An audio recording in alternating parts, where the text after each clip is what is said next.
The grand chamber of the Galactic Council stretched upward for nearly a mile.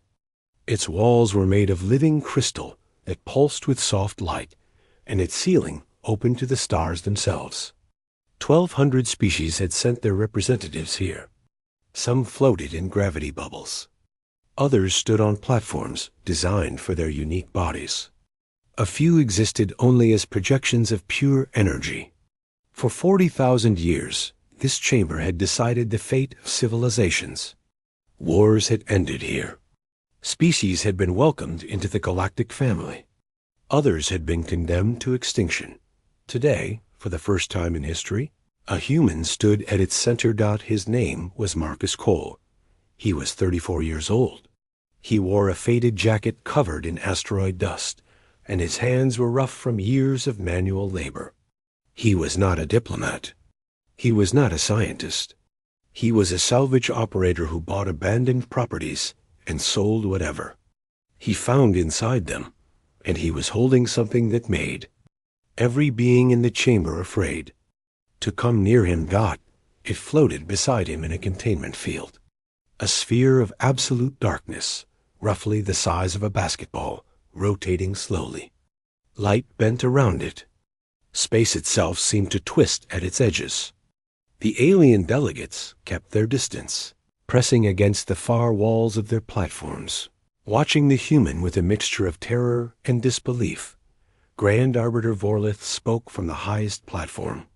His body was made of flowing silver liquid that constantly shifted and reformed. His voice echoed through translation systems in 17,000 languages. Human. Designation Marcus Cole. You have been brought before this council to answer for crimes that no species has ever survived committing. You have touched a void seed. You have carried it across 47 sovereign territories. You have refused to surrender it to council authority. Do you understand that what you have done should be impossible? Marcus looked up at the towering alien. I understand that you think it should be impossible, but I am standing here. So maybe your understanding is wrong. The chamber erupted in noise. Delegates shouted in languages that sounded like thunder, like wind, like breaking glass. The Krovan military observers, massive armored beings who served as the galaxy's peacekeepers, gripped their weapons. The Etherean energy beings pulsed with agitation. In the human section of the chamber, Ambassador Lydia Brennan watched with her heart pounding. She was 57 years old and had spent 3 decades building humanity's reputation among the stars. Earth had only been part of the galactic community for 60 years. Humans were still considered children by galactic standards, a provisional species, too young and too aggressive to be trusted with real power. What Marcus Cole had done could destroy everything she had worked for, or it could change everything humanity had ever been told about themselves. The Grand Arbiter raised a limb that might have been an arm. Silence fell. You will explain yourself, human. You will tell this council how you came to possess this artifact, how you survived contact with it, and why you brought it to the seat of galactic government.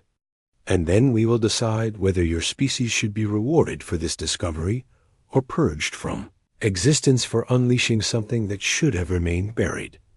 Marcus Cole smiled. It was not a nervous smile. It was the smile of a man who had nothing left to lose. Fine, he said. Let me tell you a story about a very cheap piece of property. 3 weeks earlier, Marcus had been sitting in a dirty bar on Way Station Gamma 7, a trading outpost at the edge of explored space. He was broke. His salvage business was failing. His ship needed repairs he could not afford. He was scrolling through property listings, looking for something cheap enough that he might turn a profit. Most of the listings were worthless. Collapsed mines, broken equipment, properties so damaged that cleaning them up would cost more than they were worth. Then he saw it. Lot 7734B, an asteroid barn in the Kepler fringe. Previous owner deceased, no heirs. Starting bid, 50 credits, 50 credits was nothing. You could not buy a meal for 50 credits at most stations. The property had to be completely worthless for the price to be so low. But Marcus was desperate enough to take a chance. He bought it without reading the details. 2 days later, he arrived at his new property. The asteroid was small, maybe 2 kilometers across, pockmarked with old mining excavations.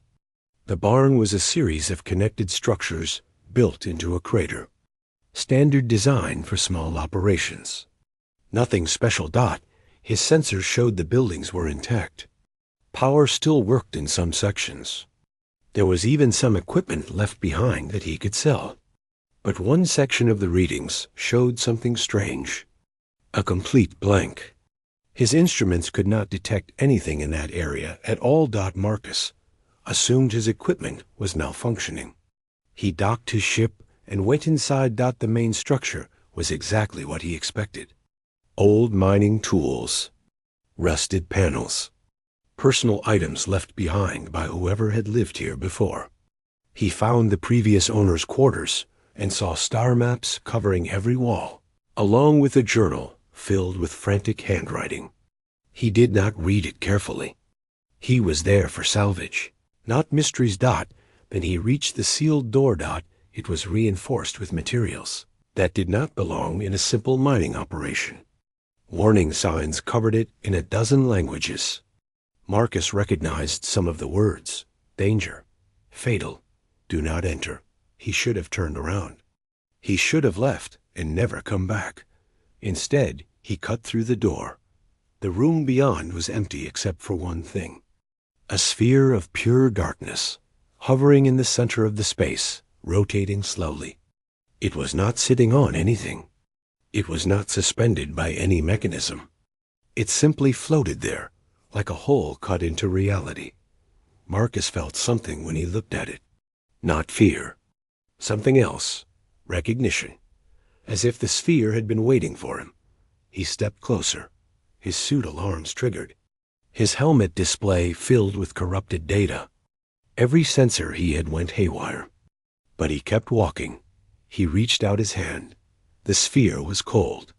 Colder than space. Colder than anything he had ever touched.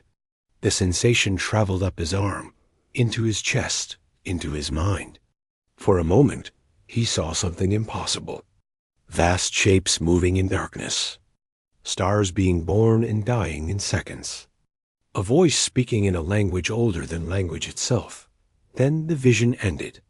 The sphere was in his hand, and Marcus Cole was still alive. He did not know what he had found. He did not know why he could hold it when every other species in the galaxy would have died instantly. He only knew that he had discovered something important. He took it back to his ship. He tried to research what it was. He asked questions at trading posts, and those questions attracted attention. Within days, the Galactic Council knew that a human had done the impossible. Now Marcus stood in the Grand Chamber, surrounded by beings who had ruled the galaxy for longer than humans had existed. Holding an artifact that terrified them all, the Grand Arbiter leaned forward. You touched a void seed and survived. No species in recorded history has ever accomplished this. You will tell us how. Marcus looked at the sphere in his hands. I do not know how. Maybe humans are different. Maybe we were made for this. Or maybe you have been afraid of these things for so long that you forgot to ask what they actually are. Ambassador Brennan closed her eyes. The fate of 8 billion humans on Earth and millions more across the colonies now rested on what happened next. Either Marcus Cole had just doomed their species, or he had given them the greatest gift in human history. The Grand Arbiter's silver form rippled. Then we will find out together. The examination will begin immediately. And human, if you are lying about any of this, your species will pay the price. Marcus did not flinch. I am not lying. And I think you are going to discover that everything you believe about the universe is wrong. The chamber fell silent. 1,200 species watched the lone human holding darkness in his hands. And somewhere in the depths of that darkness, something ancient stirred. Waiting to see what would happen next. The Council's examination chamber was deep, beneath the surface of Nexus Prime. Its walls were lined with sensors from 100 different civilizations, each designed to analyze the unknown. No object brought here had ever remained a mystery for long, until now. Marcus Cole sat on a bench while alien scientists circled around him at a safe distance. The void seed hovered in its containment field nearby, still rotating, still pulling light into itself. Every instrument pointed at it returned the same result: nothing. The sphere did not exist according to their sensors. It was a hole in reality that refused to be measured. But Marcus existed, and he had touched it. That was the mystery they needed to solve. A Krovan scientist named Vorlag approached as close as he dared. His armored body was built for war, not research, but his people had volunteered him because they wanted a warrior present in case things went wrong. "Human," Vorlag said, "we will take samples of your blood, your tissue, your neural patterns. You will cooperate." Marcus shrugged. "Go ahead. I want to understand this as much as you do." The tests took hours. Machines hummed and beeped. Data flowed into systems that processed information faster than any human technology could match. Ambassador Lydia Brennan watched from an OBS. Irvation room above, her aide Thomas standing beside her. "What do you think they will find?" Thomas asked. Lydia shook her head. "I do not know. But whatever it is, it will change everything. Either they will discover that Marcus is some kind of mutation, a freak accident that cannot be replicated, or they will discover that all humans share whatever quality protected him. If it is the second option, we become the most valuable species in the galaxy overnight. Or the most dangerous," Thomas said quietly. Lydia did not respond. She had been thinking the same thing. Below, the lead scientist, an Etherian being named Luminara, finished processing the data. Her energy form flickered with what might have been excitement or alarm. She called for attention. "We have results," Luminara announced. "The human's physiology contains a compound that no other known species possesses in significant quantities. It is produced in his brain to regulate sleep cycles. Humans call it melatonin."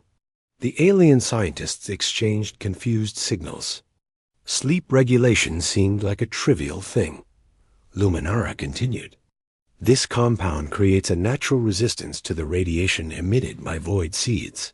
In every other species, this radiation dissolves neural tissue within seconds of exposure. In humans, the melatonin acts as a shield. The radiation still reaches their brains, but it cannot cause damage." Vorlag stepped back from Marcus, as if he had just become more dangerous. "You are saying all humans can touch these artifacts?" "That is exactly what I am saying." The room fell silent. Marcus looked at the void seed, understanding beginning to dawn on his face. He was not special. He was not a freak. He was simply human. And that meant every human alive shared his gift. News of the discovery spread through the Council within hours. Delegates demanded emergency sessions. Military commanders began calculating scenarios. Diplomats sent frantic messages to their homeworlds. In the human section of the Council headquarters, Ambassador Brennan assembled her team. There were only 15 humans on Nexus Prime, a tiny diplomatic mission representing a species that most of the galaxy had barely noticed until now. "We need to control this narrative," Brennan said. "If we let others define what this discovery means, they will turn it against us. We need to present humanity as partners, not threats." Tomas pulled up data on his tablet. "The Krovan delegation is already calling for containment protocols. They want all humans quarantined until the Council can assess the risk we pose. What about our allies?" "We do not have many allies." The Etherians seem curious rather than afraid. The crystalline collective is neutral. Everyone else is waiting to see which way the wind blows. Brennan turned to look out the window at the alien cityscape beyond. Towers of impossible architecture stretched toward the sky. Ships moved between buildings like fish in an ocean. This was the heart of galactic civilization, a place humans had only dreamed of seeing 60 years ago. Now they stood at the center of its attention, whether they wanted to or not. "Get me a meeting with the Grand Arbiter," she said. "I need to speak with him before the Council makes any decisions." While Brennan worked the political angles, Marcus was taken to a different facility. This one was older, deeper underground, and filled with artifacts that hummed with strange energies. A Krovan guard led him through corridors lined with sealed containers, each labeled with warnings in ancient scripts. "What is this place?" Marcus asked. "The archive of forbidden knowledge," the guard replied. "Everything too dangerous to destroy, but too valuable to forget, ends up here, including records of the void seeds." They stopped before a massive door that looked like it had not been opened in centuries. The guard pressed his palm against a sensor panel. The door groaned and slowly swung inward. Inside was a room filled with floating displays, showing images and text in languages Marcus could not read. But some of the images needed no translation. He saw spheres of darkness like the one he had found. He saw beings touching them and dying instantly. He saw worlds consumed by shadow, and he saw something else. Figures that looked almost human, standing around the spheres, manipulating them without harm. "What is that?" Marcus pointed at the image. The guard followed his gaze and went still. "Those are the precursors. The species that created the void seeds. They went extinct 2 billion years ago." Marcus stared at the figures. They were not exactly human. Their proportions were slightly different, their features smoother. But the resemblance was unmistakable. "They look like us," he said. The guard did not respond, but his hand moved to his weapon. That Marcus understood what the guard was thinking. If humans resembled the precursors, if they shared some genetic connection to the species that had created the most dangerous artifacts in the galaxy, then humanity was not just useful. Humanity was something else entirely. When Marcus returned to the examination chamber, he found Ambassador Brennan waiting for him. Her face was pale. "The Grand Arbiter denied my meeting request," she said. "The Council is going into closed session. They are debating what to do about humanity without giving us a chance to speak. That is not a good sign. No, it is not." Brennan looked at the void seed still hovering in its field. "Marcus, I need you to tell me everything. What did you see when you touched that thing? What did it show you?" Marcus hesitated. He had not told anyone about the visions. They seemed too strange, too personal. But Brennan needed to know. "I saw the precursors," he said. "Not just images of them. I saw their memories, their history. They created the void seeds as tools, ways to manipulate the fundamental forces of the universe. But something went wrong. The radiation killed everyone who tried to use them. Everyone except humans. We did not exist yet. They created us, Ambassador. They seeded Earth with genetic material billions of years ago, hoping that one day a species would evolve that could survive where they failed. We are their descendants, their heirs." Brennan stared at him. "If this is true, then we are not just another species trying to earn a place in the galaxy. We are the inheritors of the most advanced civilization that ever existed. Yes, and the Council knows it.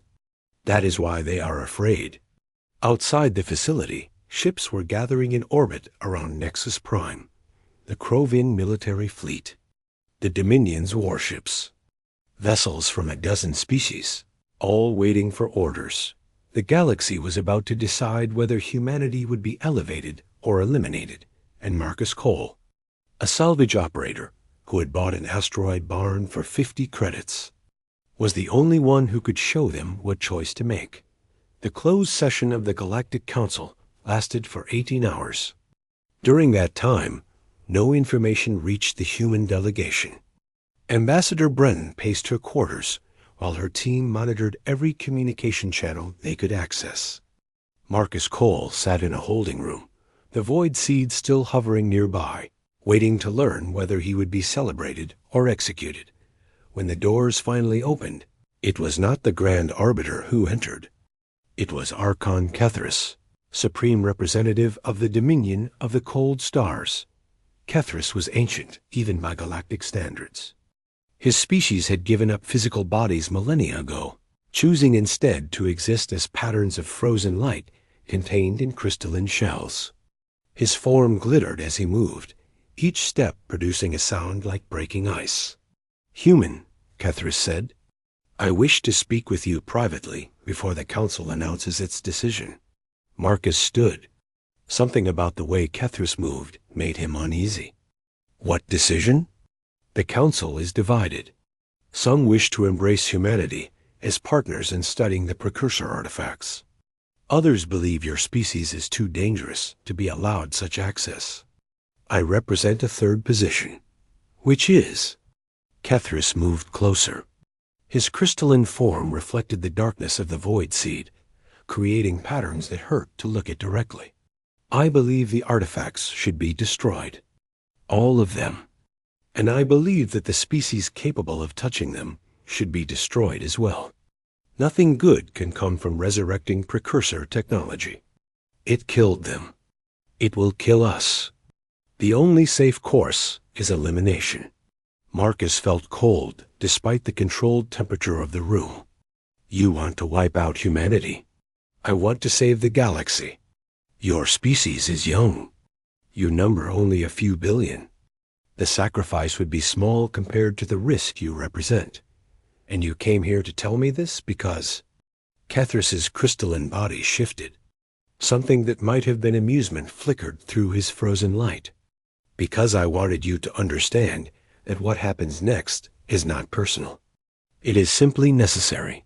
He raised a limb that ended in a sharp point of concentrated energy. Marcus recognized it as a weapon, something that could vaporize matter at the molecular level. The door was too far away. The guards were outside. Marcus had no weapons, no armor, nothing but the void seed floating beside him. He grabbed it. The moment his hands closed around the sphere, everything changed. The cold that had frightened him before now felt like power. The whispers that had confused him became clear. The void seed was not just an artifact. It was a key, and it had just unlocked something inside Marcus that he did not know existed. He saw time, not as a line moving forward, but as a web of possibilities spreading out in every direction. He saw Kethris firing his weapon. He saw himself dying. He saw humanity destroyed, the galaxy falling into darkness, the precursor legacy lost forever. But he also saw other paths, other choices, other outcomes. In one thin thread of possibility, he spoke a word.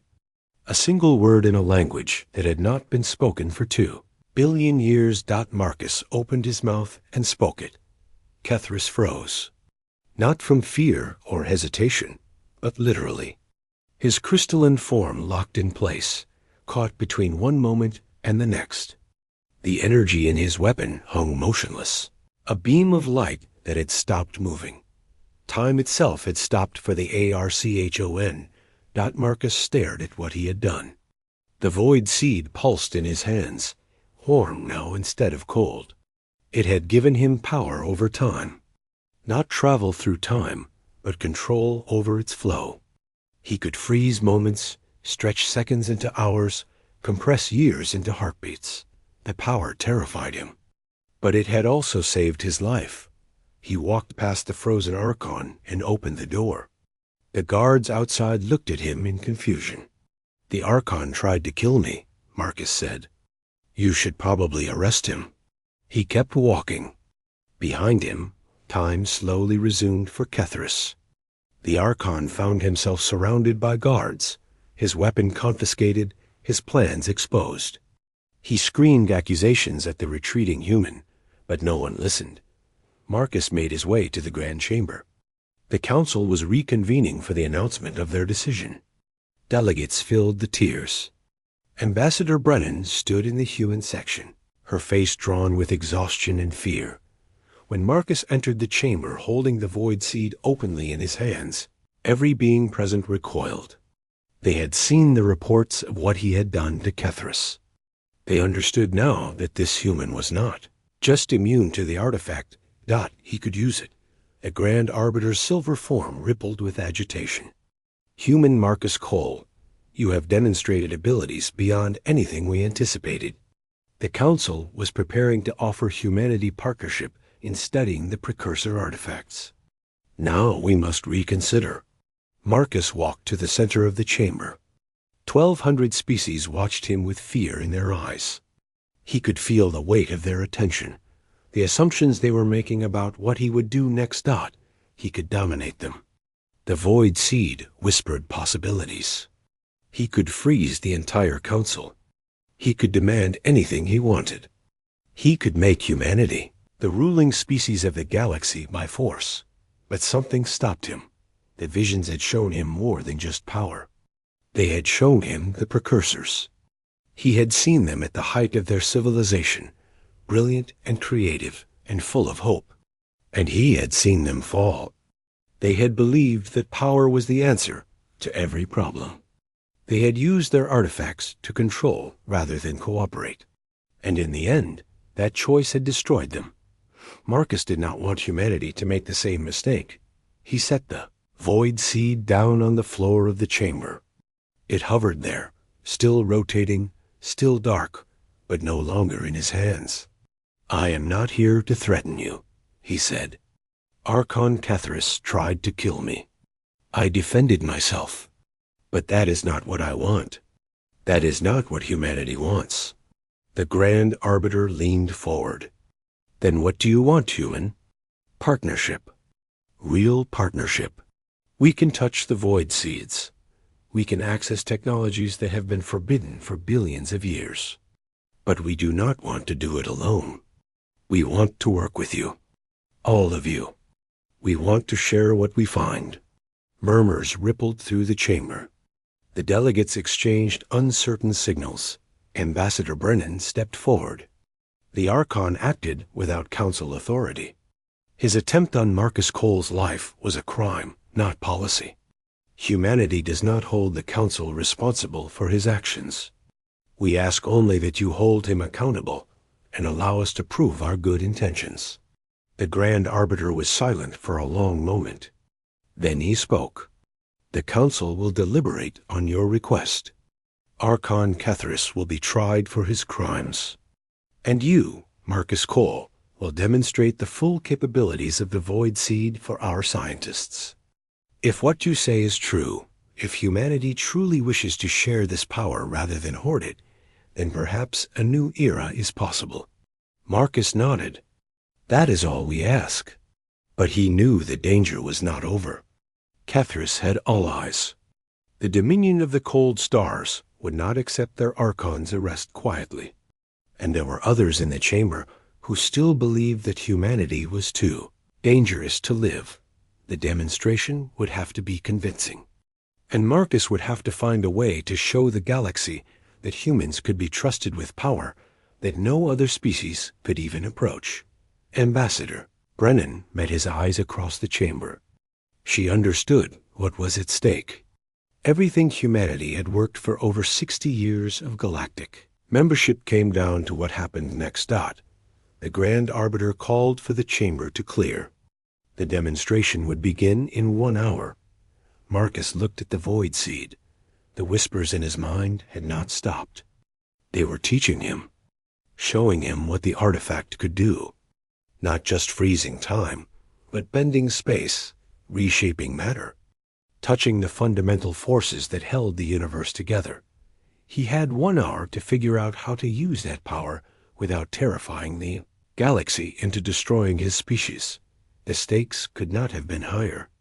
And Marcus Cole, a salvage operator from Earth, who had bought an asteroid barn for 50 credits, was the only one who could determine the outcome. The demonstration chamber was the largest, enclosed space on Nexus Prime. It had been built to test weapons capable of destroying planets, shields that could block supernova explosions, engines that bent the fabric of space itself. Now it held one human and one sphere of darkness, with 1,200 species watching through reinforced observation windows. Marcus stood in the center of the floor. The void seed hovered beside him. He could feel the attention of the galaxy pressing down on him like a physical weight. The Grand Arbiter's voice echoed through speakers. Human Marcus Cole, you have claimed that humanity wishes to share the power of the precursor artifacts. You have claimed that your species can be trusted. Demonstrate. Marcus took a breath. The whispers in his mind had been teaching him for the past hour. He understood now that the void seeds were not weapons in the traditional sense. They were keys that unlocked fundamental aspects of reality. The one he had found unlocked time. Others unlocked space, matter, energy, even thought itself. But demonstrating power was dangerous. If he showed too much, the Council would fear humanity even more. If he showed too little, they would not believe his claims. He needed to find a balance. Marcus placed his hands on the void seed. This artifact allows manipulation of time, he said. Not travel through time, but control over its flow. I can slow it. I can speed it. I can freeze moments in place. He spoke the precursor word for slowing. Around the void seed, the air itself seemed to thicken. Dust particles hung motionless. Light bent in strange patterns as photons struggled against the temporal field.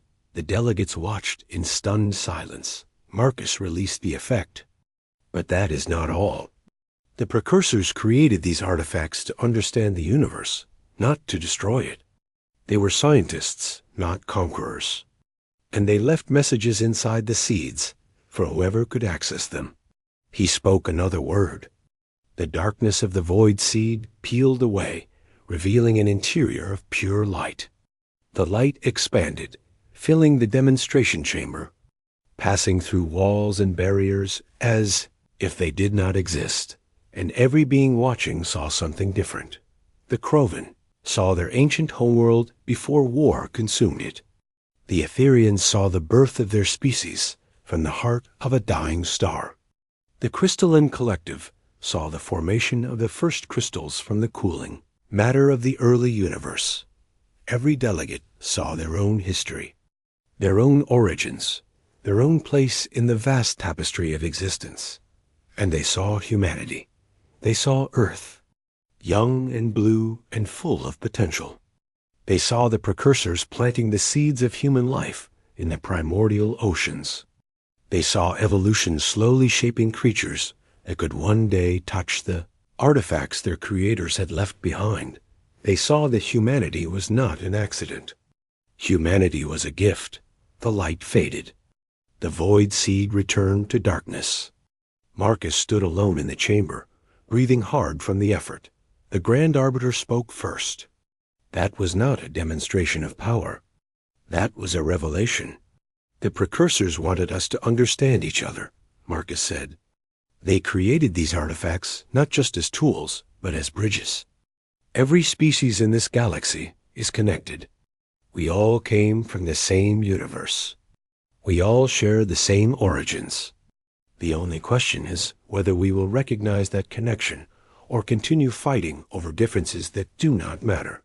For a long moment, no one spoke. Then Ambassador Brennan's voice came through the observation window. The human proposal stands. Full partnership. Shared research. Equal access to all discoveries. Humanity asks nothing more than recognition as members of the galactic family. The Grand Arbiter looked at the other delegates. Many were still reeling from what they had seen, but something had changed in their expressions. The fear was still there, but it was mixed with something else. Wonder. "The Council will vote," the Grand Arbiter announced. "All in favor of accepting humanity's proposal." Lights flickered across the observation tiers as delegates registered their votes. 972 in favor, 214 against, 14 abstentions. Humanity was accepted. Marcus felt relief wash over him. But the feeling lasted only seconds before alarms began blaring throughout the station. "Warning," the station's AI announced. "Hostile fleet detected at the system perimeter. Dominion vessels. 100 warships. They are demanding the release of Archon Kethris and the surrender of all human personnel." The Grand Arbiter's silver form rippled with alarm. The Dominion cannot attack the Council seat. It would be an act of war against every member species. But even as he spoke, the observation windows showed flashes of light in the distance. Ships were firing. The Dominion fleet was not waiting for negotiations. Ambassador Brennan's voice cut through the chaos. "All human personnel report to emergency evacuation points." "This is not a drill." Marcus grabbed the void seed. "I can stop them. I can freeze their entire fleet." Brennan appeared at the door of the demonstration chamber, her face pale but determined. "No, if you do that, you prove Kethris right. You prove that humans are too dangerous to exist. We have to win this without using that power." "Then how?" "By trusting the galaxy to fight with us." She led him through corridors filled with running aliens and flashing warning lights. Ships were launching from the station, forming defensive lines. The Council's security fleet was engaging the Dominion, but they were outnumbered. They reached the human diplomatic quarters. Tomas was coordinating communications, his face tight with concentration. "Earth Command is sending ships," he reported. "But they are 3 hours away." "We do not have 3 hours." Brennan grabbed a communication panel. "Open a channel to every ship in the system. Every species. Broadcast on all frequencies." The panel beeped. She was live. "This is Ambassador Lydia Brennan of Earth. The Dominion is attacking the Council seat. They are trying to destroy humanity before we can prove our worth. But we are not alone. Every species that voted for partnership today, every delegate who saw what the Void Seed revealed, you know the truth now. We are all connected. We all come from the same universe. If you let the Dominion destroy us, they will come for you next. Stand with us. Fight with us. Prove that the galaxy can be more than a collection of frightened species hiding from each other." For a moment, there was only silence on the channel. Then responses began flooding in. Krovan warships breaking formation to intercept Dominion vessels. Etherian energy beings forming barriers around the station. Crystalline collective vessels, projecting shields that deflected incoming fire. Species that had been enemies for millennia fought side by side. The Dominion fleet found itself facing not a single species, but the combined might of hundreds. The battle raged for 2 hours. Ships were destroyed on both sides.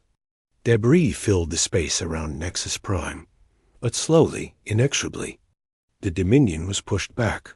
When their flagship finally signaled surrender, the cheers that erupted across the station came from 1,000 different voices, speaking 1,000 different languages. Marcus watched from the observation deck, the void seed still in his hands. He had not used it. Brennan had been right. Humanity had won not through cosmic power, but through trust. She appeared beside him, exhausted but smiling. "We did it." "You did it," Marcus said. "I just found a weird ball in an old barn. That weird ball just changed the galaxy." Outside the window, ships from dozens of species formed protective formations around the station.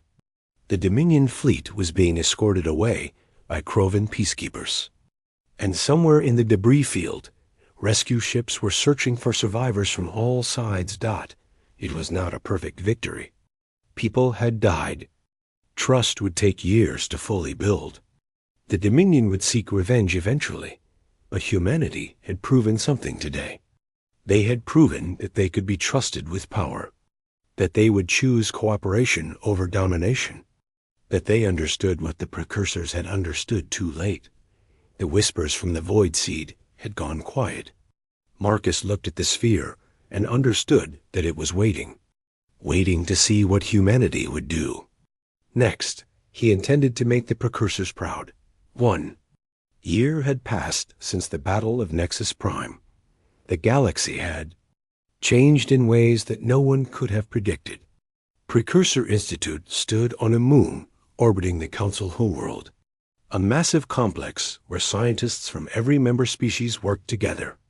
Humans walked its corridors alongside beings of energy and crystal and flowing metal. Laboratories hummed with experiments that would have been impossible a year ago. And at the heart of the Institute, carefully protected and constantly studied, the void seed that Marcus Cole had found continued to rotate in its containment field. Marcus stood in the observation gallery, overlooking the main research chamber. He wore the formal uniform of an Earth ambassador now, a position created specifically for him. His role was to serve as the bridge between humanity and the precursor legacy, translating the whispers that only humans could hear. Ambassador Lydia Brennan entered the gallery beside him. Her hair was grayer now, her face more lined. The past year had demanded everything she had, but she was smiling. The latest report came in, she said. The joint expedition found 3 more void seeds in the outer rim. Human volunteers are being sent to secure them. Marcus nodded.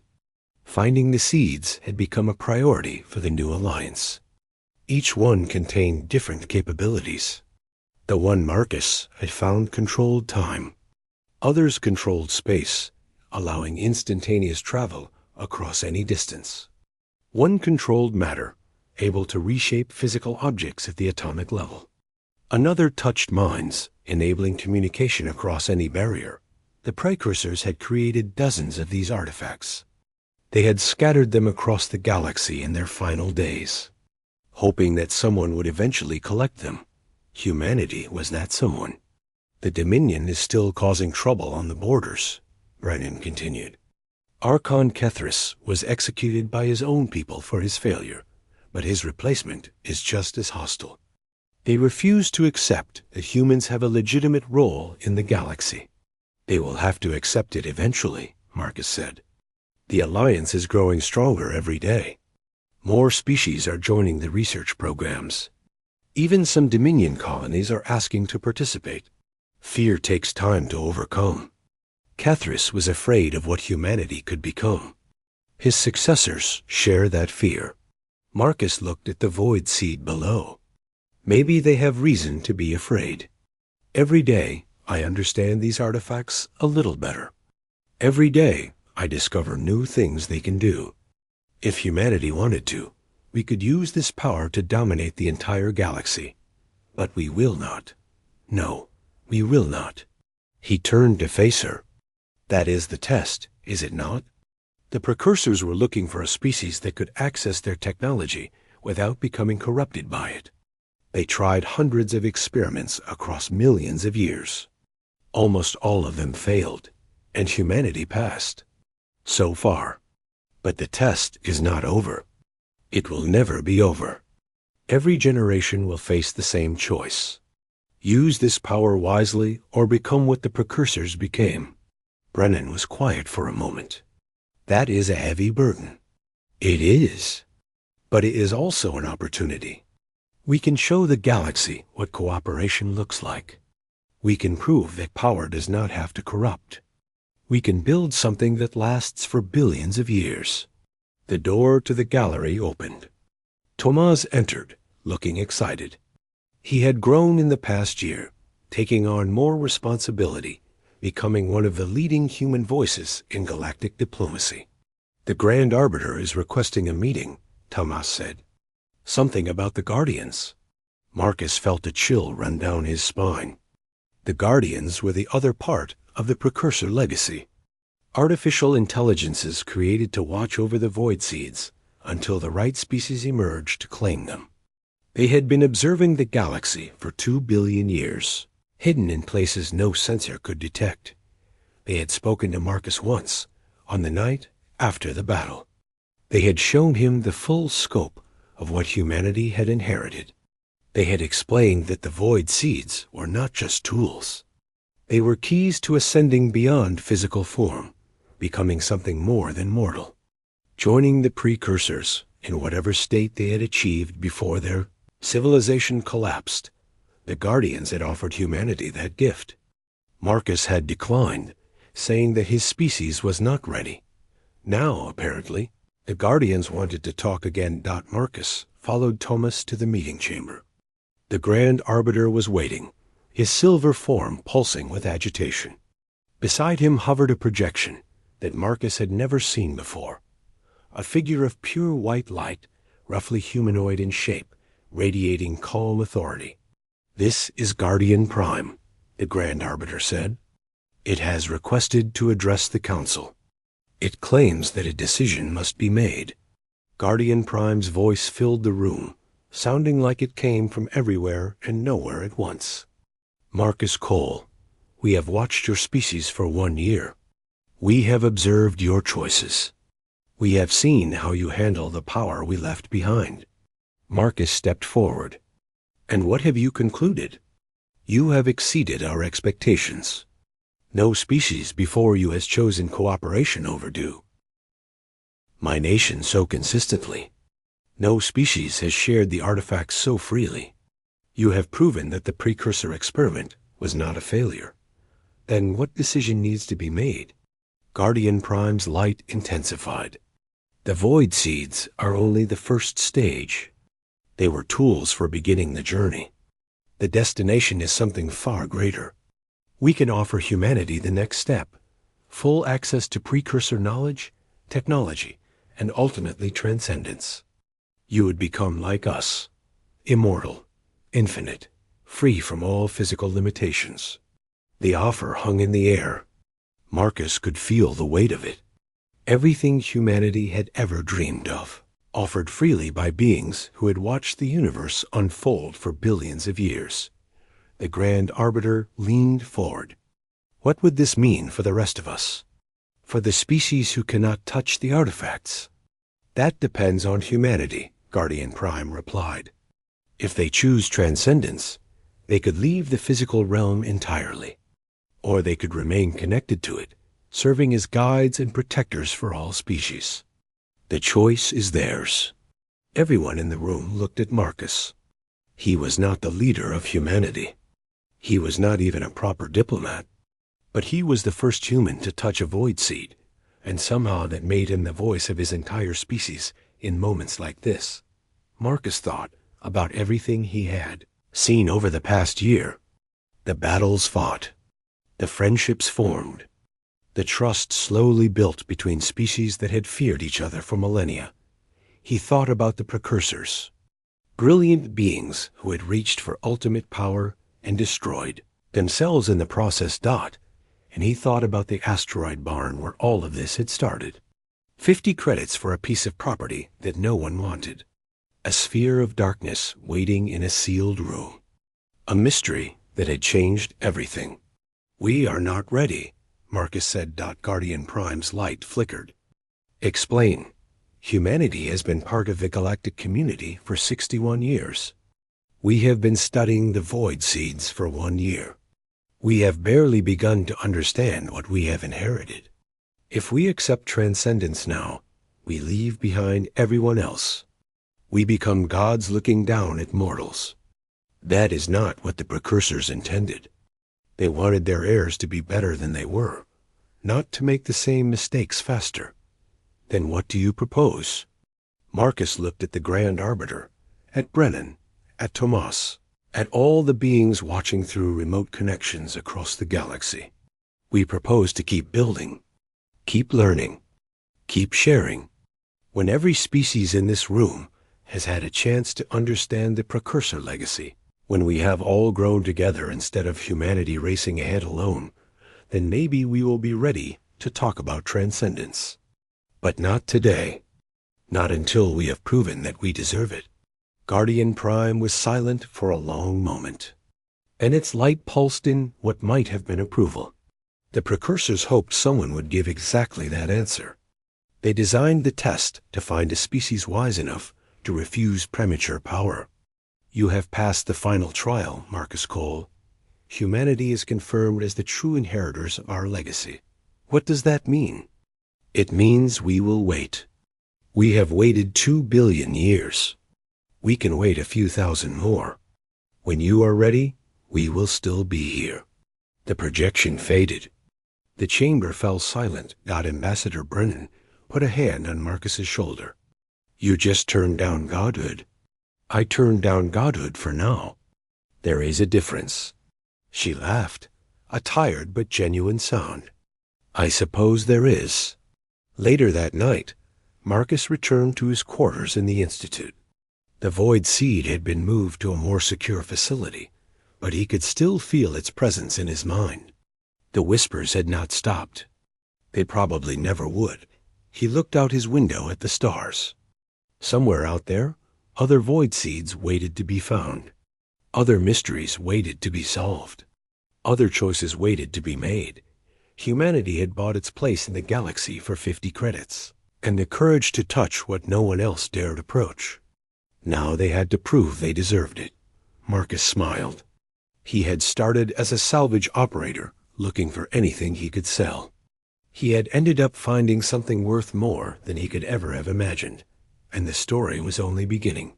On Earth, in training facilities across the planet, young humans were learning to access the void seeds.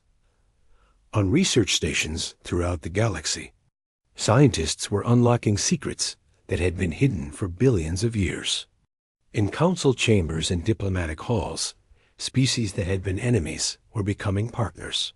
The galaxy was changing, and humanity was leading the way, not through force or fear, but through trust, through cooperation, through the simple willingness to share gifts instead of hoarding them.